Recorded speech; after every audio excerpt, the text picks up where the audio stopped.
Tá, então dá pra afirmar que, tipo, o nosso cérebro, ele foi feito, não foi feito pra, tipo, ele é incompatível com a época de hoje? Porque, assim, ele foi moldado, enfim, com base na teoria da evolução e tal, pra sobreviver bem daquela forma, né? Mas aí, tipo, como a gente eliminou a seleção natural, o cérebro tá paralisado naquele tempo e a sociedade tá evoluindo. A seleção natural acontece ainda, provavelmente. Ela sempre tá acontecendo. Você tem seleção de comportamento também. Então, a sociedade, muitas vezes, por que existem pessoas viciadas? Porque pessoas viciadas, muitas vezes, conseguem trabalhar mais e perpetuar a espécie e passar aquilo pra frente e tal. Mas eu não concordo, na real. Porque pra mim, a evolução natural morreu, velho, no meu ponto de vista. Não, cara. Morreu, não. Mas, cara, hoje em dia... A gente faz um monte de seleção artificial, mas ainda assim existe um processo evolutivo. Mas me explica, tipo assim, ó, o que regulava a seleção natural naquela época era, pô, sei lá... Não reproduzir, né? Não reproduzir. Hoje em dia todo mundo tem a capacidade de se reproduzir. Inclusive, tipo, se tu for usar como medidor de sucesso o dinheiro, as pessoas mais pobres são as que mais estão se reproduzindo, por exemplo. Mas aí que tá, cara, muitas vezes uma pobreza, por exemplo, mais extrema faz com que a pessoa não tenha nutriente suficiente para desenvolver um cérebro saudável e daqui a algumas gerações, por várias vias epigenéticas, a pessoa pode desenvolver algum transtorno e não ser selecionado. Então existe sempre uma pressão acontecendo, sabe? Ou aquelas pessoas que têm parto normal e tem um aumento de probabilidade do neném morrer e aquela pessoa que tem uma capacidade de fazer uma cesárea. Tem sempre uma pressão acontecendo. A seleção não parou de rolar, a gente só não tá enxergando os mecanismos. Não parou de rolar. Talvez tenha desacelerado, assim como, né? Não é desacelerado, assim como a gente não enxergava lá atrás. É preciso de um distanciamento histórico para entender o que está acontecendo agora.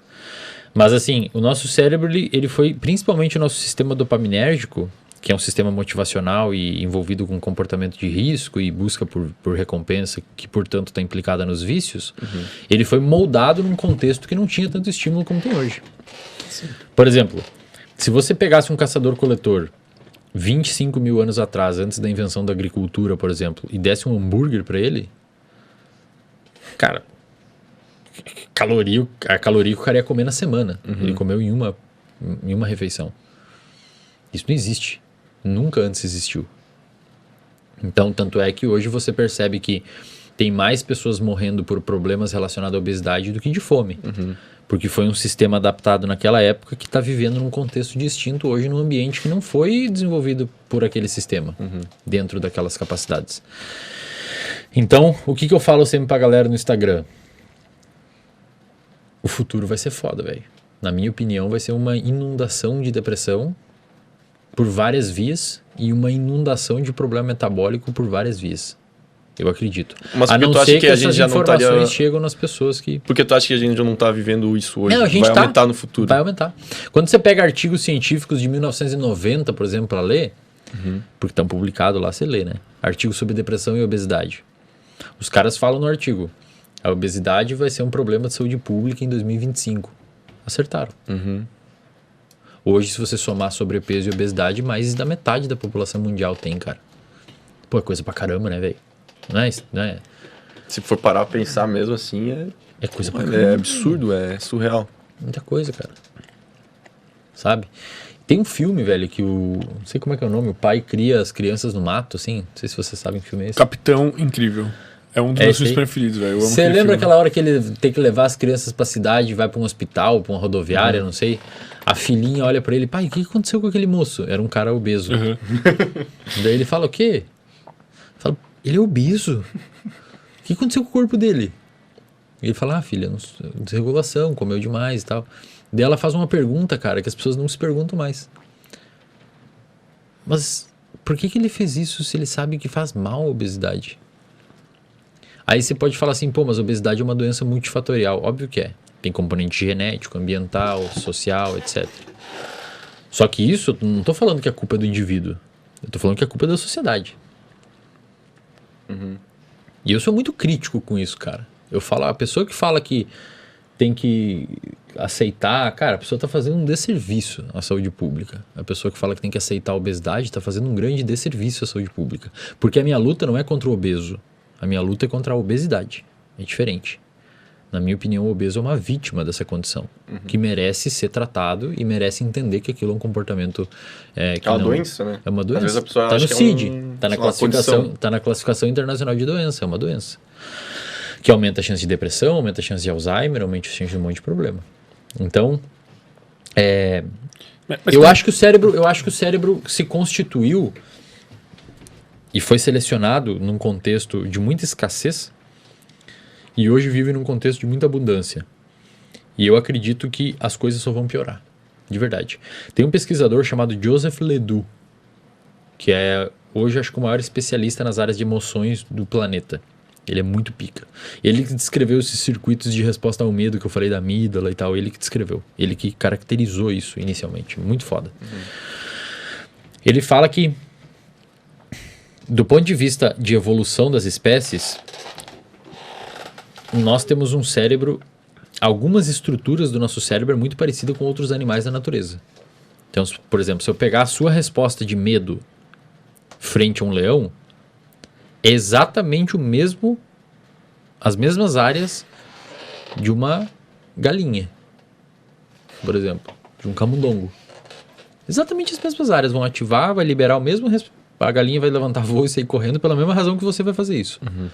Então, essa região do cérebro mais primitiva é praticamente a mesma. É incomum a todos os animais, ou mamíferos, sei lá. Incomum. É incomum em todos os mamíferos e répteis também. Existe uma outra camada chamada de camada o sistema límbico, que eles chamado de sistema límbico, diz que foi uma invenção dos mamíferos numa situação de tentar ser bem pedagógico. Então, o seu gerenciamento e processamento de emoção é o mesmo de uma vaca, é o mesmo de um coelho, é o mesmo de um cavalo, é o mesmo de um roedor, é o mesmo de um chimpanzé, é o mesmo de um primata. Você tem regiões como o hipocampo, que processa emoções e formula memórias. Você tem regiões como a amígdala, que dispara sinais de medo. Então, aquela circuitaria do sistema límbico é muito, muito parecida com outros mamíferos. E você tem uma região cortical, que vem da palavra casca, que aí é uma invenção dos humanos, que é uma parte do cérebro mais nova, até evolutivamente falando, é a mais de fora. Então, digamos que o cérebro saiu de um tronco encefálico, que é a região bem de dentro do seu cérebro. Cresceu para espaço, digamos. Exato. Então, assim, você tem tipo um tronco encefálico, que é a região bem de dentro do cérebro, e nesse tronco encefálico você tem os centros de respiração, centro de batimento cardíaco, tudo que faz você se manter vivo tá no tronco encefálico. Pouquinhos neurônios, cara. Bem poucos neurônios fazem você respirar, seu coração bater, a sua insulina ser liberada pelo seu pâncreas, o seu fígado funcionar. Tá, mas esse sistema chega a ser retrógrado? Por não se desenvolver muito, ser muito simples? Ele é muito simples. São mas ele precisa ser simples, não precisa ter mais ali. É muito, cara, é um sisteminha bem fácil, poucos neurônios ali que dão conta de manter você vivo. Tá? Imagina que você é um cara que está em coma. Então, os seus sistemas emocionais de memória não estão funcionando e o seu córtex pré-frontal de formação de processamento atencional também não está funcionando. Para manter você em coma ali, coração batendo, digestão acontecendo, etc., é esses pouquinhos neurônios. É barato manter nosso corpo vivo. Aí tem essa evolução dessa região envolvida com processamento emocional. Essa região é o que faz os mamíferos ter medo, sentir o seu cachorro ficar feliz quando chega em casa, o seu gato ficar perto de você. Isso é uma invenção dos mamíferos. Tá? A invenção é tipo... Foi o que, evolutivamente falando, surgiu na época que os mamíferos surgiram na história evolutiva. E aí tem nós, primatas, que temos o córtex. No humano, que seria na cadeia evolutiva, seria um animal... Isso é uma merda falar, mas seria... Tá errado isso que eu vou falar agora, mas a nível didático seria um animal superior, porque a gente não é superior.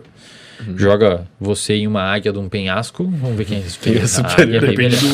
Depende do contexto. Bota a nadar, você é um golfinho, nada melhor. Então, o humano desenvolveu... Aí especializou uma região do cérebro chamada de córtex pré-frontal, que é essa que fica aqui, que permite fazer o que a gente está fazendo hoje. Que a gente está inibindo com álcool. Que a gente está inibindo com álcool, exatamente. Tem uma pesquisadora chamada Suzana Herculano Rosel, que é uma neurocientista, que ela tem uma hipótese, uma tese, de que a gente só conseguiu evoluir essa região do cérebro, que é cara, é uma região mais cara do cérebro, a que mais consome oxigênio e nutriente. A gente só conseguiu evoluir ela porque a gente domesticou os alimentos, a gente inventou a agricultura. Então, segundo ela, se não fosse o aporte calórico que 20 mil anos atrás a gente tivesse obtido cozinhando alimentos e comendo mais, porque você comer uma cenoura in natura é diferente de comer uma cenoura cozida. Cozida se come 5 cenouras, in natura se come uma. Então, esse processo de cozinhamento do alimento permitiu a gente ingerir mais calorias e, ao longo do processo evolutivo, desenvolver mais o nosso córtex pré-frontal e ter essas habilidades que a gente tem hoje. Então, o que separa a gente dos macacos é que a gente sabe cozinhar e sabe plantar alimento, basicamente. De certa forma, talvez tenha sido o que permitiu o nosso cérebro evoluir para esse lado. Tipo, a gente se tornou diferente deles por causa disso. Mas por que eu comecei toda essa historinha? Voltando na sua pergunta. Porque o Joseph Ledoux, ele fala que daqui para frente a gente está voltando. A gente está vivendo, nós somos cada vez animais mais emocionais. E está perdendo essa capacidade racional do pré-frontal. E ele tem uma tese, só o cara mais pica da história das emoções, que caracterizou os circuitos atencionais, ele fala que se a gente continuar vivendo da forma que a gente está vivendo, por esse comodismo que a gente está criando, a gente está começando a usar áreas que deveriam ser áreas racionais, de atrasar recompensas para não desenvolver um processo de obesidade, de fazer exercício físico para manter um condicionamento cardiovascular e não ter problema no futuro, de guardar dinheiro para não ter problema depois financeiro e sofrer de estresse. A gente não está usando essas áreas. A gente está evoluindo. A gente está usando essas áreas para olhar o TikTok, para girar feed, para comer porcaria. Então, cara, é muito pesado isso, mas segundo ele a gente está meio que voltando no processo, eu não diria evoluindo, eu diria que a gente está voltando no processo de crescimento encefálico e áreas que deveriam estar sendo usadas para atrasar recompensas, que só o que a gente bota um bife pro seu cachorro, ele não vai comer a metade para comer a outra metade amanhã, ele vai comer tudo. E tem humanos que fazem isso. Esse cara, ele disse isso quando? Tipo, quando que ele veio com essa teoria? Mas é recente, assim, é moderna? É, tipo... Não, é dos anos 2000, por aí. Anos 2000. 2005, por aí. Porra, que loucura, cara. Porra. Mas cara, tipo... Ele considera o fator a galera se ligar que isso tá rolando e fazer o RD? Não o RD especificamente, mas tipo, tu entendeu o que eu quero dizer, né? Ele tem que refazer o artigo hoje porque... Todos vão virar macacos, menos o pessoal do RD. Tipo, cara, ele considera que as pessoas iam se ligar que isso tá rolando e... Cara, acho que não, assim. Acho que ele tá partindo de um cenário péssimo. É um cenário bem pessimista. Ele parte de um cenário pessimista. E o que tu acha? Eu concordo com ele. É que tu é pessimista, agora pergunta pro Aspira. Vai falar que vai todo mundo ficar bem. Que no caso perdeu aqui, velho. Não, eu concordo com ele, cara, porque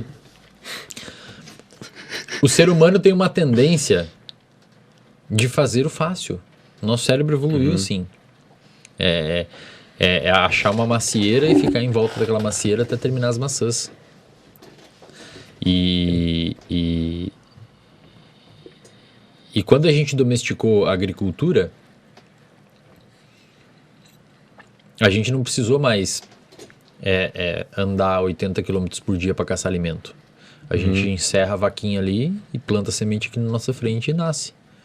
Então a gente começou um processo de sedentarismo, né? E, cara, isso se